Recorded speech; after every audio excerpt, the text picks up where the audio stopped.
When we were telling people that good governance is not about your tribe or religion, they won't listen. And one thing I've noticed is that people are quickly, rapidly growing, opening their eyes. If someone tells me that this kind of child is in the north, I won't believe it.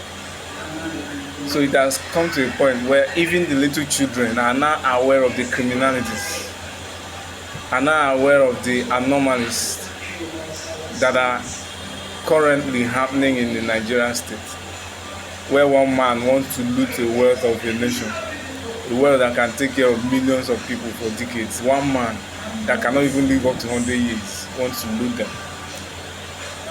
When we tell them that a time will come when even the grasses you march on will turn against you, they didn't listen. Now the little children are beginning to grow with this knowledge that our political leaders are a problem. Just take your time, listen to this young man, this young boy. Take your time and listen to what he's dishing out of his mouth against the Nigerian politicians. Take your time and listen. Mr. Chairman, impartial panel of judges, thank you, my co-debaters, ladies and gentlemen. My name is Abdul Kadir from Kasim Primary School, Agel. Strongly standing here before you to oppose the motion, which says voting should be mandatory. Firstly, the use of force in a democratic setting is unconstitutional. Forcing people to vote undermines democracy itself. Hence, democracy is built on the ideas of freedom of choice. People should be free to choose who to lead them. Making it mandatory to vote is directly taking away this freedom.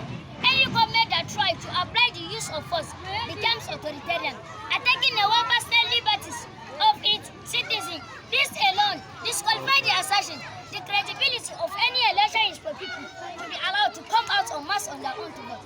That's even allowed the government and international community to assess the extent to which that election was successful. Having said that, consider the kind of politician we have in this country and how politics is being practiced. Who are we making voting mandatory for? Just April last year, we voted Tinubu to be our next president, with every hope that this will change for better.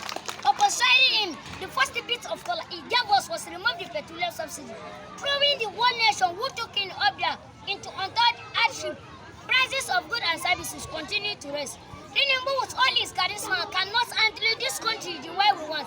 Presently, we are experiencing the category of the leaders, and as all this are happening, our lawmakers who have the constitutional power to call everybody to order, including President, Deputy Note. Particularly the Senate instant, they are busy budgeting for 160 million naira flashy cars, housing allowances. It is for God's sake. Is this the kind of our leaders who want to make voting mandatory for? Leaders that have turned out to be bunch of thieves, contractors, betrayers, hungry men, and above all, taken from the constitutional box, the elected vote. I beg you, Baba God, scatter them, destroy them, including Enjik and Adi, that try to make voting mandatory for us. Because of this great leader, we all know that today, hungry, starvation, and what family died is the order of them, born out of the insincerity of our leaders. It is often said that a child that licked his mother's pot of soup and free tested the goes back to support the second time. The most painful part of this argument is that our retirees who have served this country for 35 years have been neglected. Particularly our teachers who taught and make this country great have been denied their gratuity. Some of the retirees have died. Some of them developed paralysis, while others on their sick bed as a result of inhuman attitudes of our government. Some of their children can no longer go to school because parents can afford paying their school fees again. These are people who are better 2 times the elite. They voted under some of them under rent, all with the hope that things will change for better. No way.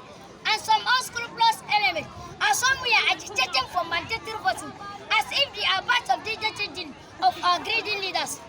Oh, thunder, where are you? This is the time you are supposed to strike, so that you eliminate all of them, so that you have peace in our nation. Or join them in one aeroplane, so that it will crash land in the course of their journey. Furthermore, our security agents, i.e., the police and army, are being used by the really parties to scare away voter from the police station, by the use of gun and daggers just to prevent for fasting breathing. And where where that is not possible, courts are being used to turn over the outcome of election, which is simply because the candidate is the incumbent or the highest bidder. Money. This thing has turned our country into misery, starvation, hungry. We are dying as the expert of some few greedy individuals. Yet, we are still preaching mandatory voting. What a nonsense! Introducing mandatory